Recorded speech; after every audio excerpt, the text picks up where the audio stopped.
Ruto unamwadmire. Mimi nataka kusema hapa sahi kwamba mimi ninakuadmire. Asante.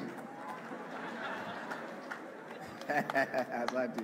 Your Excellency Rigiji, umetoka kuongea mambo ya busara sana hapa. Ukasema kwamba kulikuwa na deep state ilikuwa inawasumbua. Swali langu ni je, na ukaprofesa ukasema kwamba kutakuwa na president kutoka hapa.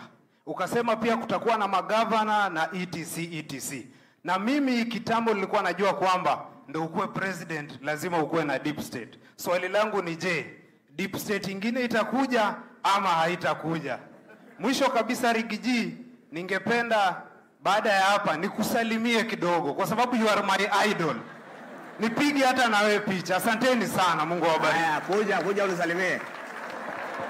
Kuja hata hiyo kijana kuja. Chawi. Haya, wapi photographer? Haya, kuja.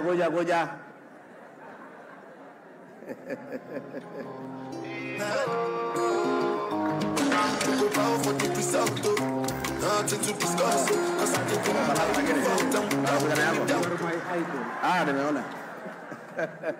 Haya. Hii kijana alafu tafuta yeye umpatie hiyo picha. Let me assure you, my brother,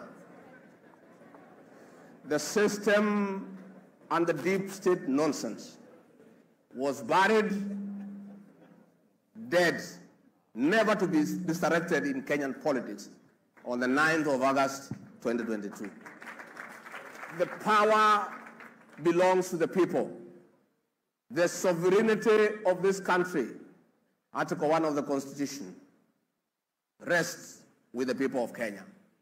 It is the people of Kenya in a democratic process with regular elections every 5 years